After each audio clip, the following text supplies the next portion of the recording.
In 2014, there was something that was launched in America called WEBTOONS. Now, some of you have heard this before. It's actually a website and an app for comic book distribution, mostly from Korea, but also inclusive to that, a lot of independent stuff, some licensing, and just a ton of comics that you can read online and actually, interestingly, on your phone in a very long vertical format. So today I want to talk about WEBTOONS because even though the word toons is in the name, so far it hasn't really been thought of as a force in animation, but now it is, and I want to tell you why.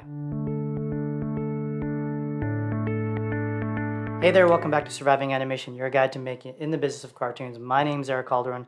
Today we are going to talk about WEBTOONS. So WEBTOONS is a phenomena that I think needs a lot more attention, so I want to take a little bit of a deeper dive, tell you where it's been, tell you where it's going, and tell you what I think it means for the industry. So to start off, it's been around for about 6 years, and if you have any younger friends or kids or nephews or nieces, you know that they read a ton of webtoons already. I mean, the numbers behind the amount of people who watch webtoons comics is it's kind of out of control.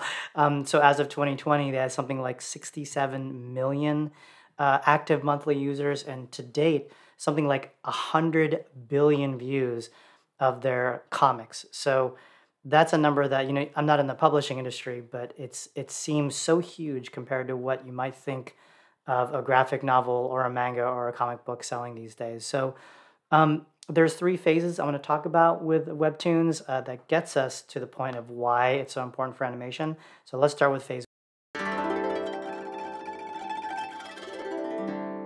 What I call phase 1 of webtoons intro into the world of animation is an announcement they made back in 2019 that they are partnering with CRUNCHROLL to do originals. So I was excited by this headline when I read it. I thought to myself, oh my gosh, CRUNCHROLL's buying a bunch of webtoons comics. That's really going to subvert the traditional Japanese manga, consortium model into anime that gets brought over to America on CRUNCHROLL. So I thought this was pretty exciting. And actually right away, they announced 3 titles, Tower of God, God of High School, and Noblesse. So this phase 1, I think, was really interesting because when I started looking into it and I started realizing what was happening, it wasn't as exciting as I first saw. So if you look at how the partnership between CRUNCHROLL and WEBTOONS works, and you look at some of the shows that they announced, those 3 animes I just talked about, all of them have at least one of their company involved, and that's Tokyo MX in Japan. So that's a big Japanese company. So in addition, there's at least 2 or 3, sometimes 4 other companies listed. And if you look even further, you realize that some of those other companies and territories are showing those animated series at the same time. So what does that mean? So it means that the announcement of CRUNCHROLL partnering with WEBTOONS is a little more marketing than, kind of, oh, they bought a bunch of shows. If you look at it more deeply, it feels a lot more like a typical consortium model, which I talk about in another video, The Business of Anime, which I'll link below. It's kind of like a consortium plus. So I would call it a plus because, yes, these are going to be the US debut of some of these anime, which is really exciting. But, it's still the typical model of, picking a title, having a bunch of partners in Japan raise the financing. Maybe CRUNCHROLL is putting in a little bit of money. Maybe they're putting in no money, but they're certainly not financing the entire thing.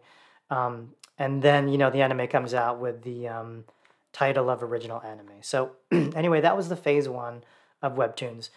Not bad, not great.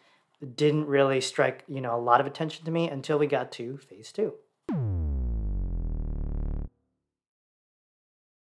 So in 2019, just a few weeks apart from their announcement of CRUNCHROLL doing an original partnership with them, it was announced that Lore Olympus, the #1 title on the WEBTOONS platform, will be adapted into an animation in partnership with the Jim Henson Company. So you'll know the Jim Henson Company as the guys that make the Muppets and Dark Crystal. But it seemed really exciting when it happened because I was like, wow, this is no longer kind of just a Asian properties consortium model distributing to the US. This is now a big Western talent working with, a comic that is, from a New Zealander named Rachel Smythe, done in a very original style, and it's Greek mythology adapted into a romance. So pretty wild, pretty exciting. It's a great title if you read it. And I thought, hey, maybe Webtoons is even like a level up. This is great. But, once again, I wouldn't say I was disappointed, but I had to kind of,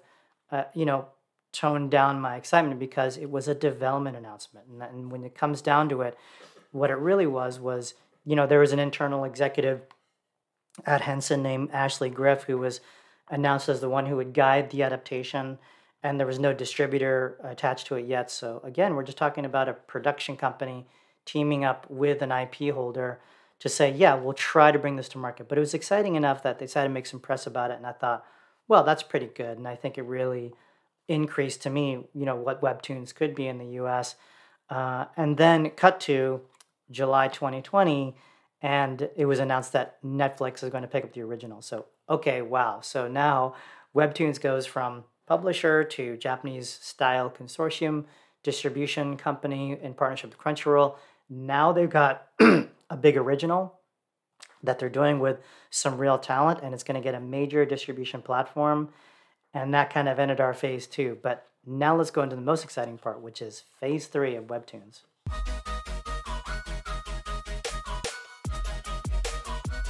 All right, so it's pretty current, but this week, actually, Webtoons announced that they're going to launch a studio. So here they are. They've kind of arrived, so to say, to the point where they're going to say to the marketplace and to the people who make cartoons, we are a studio that is serious about making animation and live action movies, for that matter, based on our properties. So I thought that was a big announcement in and of itself, but then this time when I looked under the hood, it was even bigger than I imagined, because they announced other partnerships in addition to the hiring of internal staff and doing all this new development work. So they got Vertigo Entertainment. So Vertigo is actually Roy Lee's company. So Roy Lee is a very famous producer known for bringing over a lot of Asian properties and making films. So he goes way back to bringing The Grudge from Japan, and he's got a dozen or so films on their company website, and they even were involved in the Lego movie franchises. So on top of Vertigo, they got Bound Entertainment, which is actually a Korean and Chinese, I think, collaboration. And, their principal, Samuel Ha, comes from the finance background. But, they're behind stuff like Snowpiercer with Chris Evans and Okja on Netflix. So, a big power player in the Asian film and TV financing and distribution world. So then after that, they even announced Rooster Teeth as a partner. So Rooster Teeth is the animation production company underneath the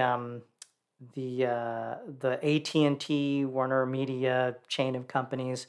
They're known for doing Red versus Blue, Ruby, Genlock, 3D animation, 2D animation company, also kind of a lifestyle platform, and shorts and a whole thing. So Rooster Teeth is a whole thing. But anyway, that's another partner to Webtoons.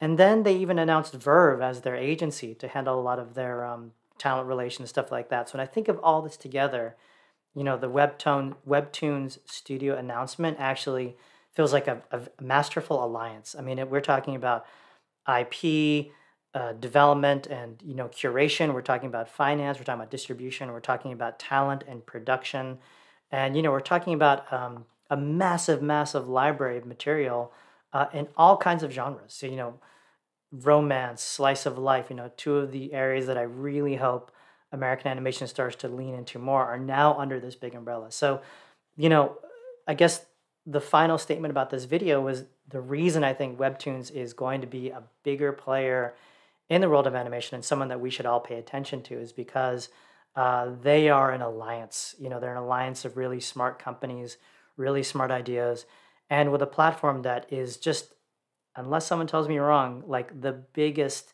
most, cohesive penetration of illustrated storytelling on mobile devices on websites right now, at least in America. And and I know that they have more limited success in the different Asian countries and some penetration into Europe, but in America, Webtoons is huge, and they're here to stay. So anyway, that's it for today. I want to do a little bit more of a deep dive on a singular subject. I've done a lot of talks and stuff like that, but I wanted to kind of just let this one go. It's a little rough around the edges. It's got a lot less editing. But before I go, I also want to thank HyperX, which actually sent me this awesome microphone. I will be announcing soon what I've done with HyperX, but part of what I have done for them was paid for by getting this microphone. So pretty cool, right? All right, so that's it for this time. I hope to see you guys soon. Stay safe out there. Bye.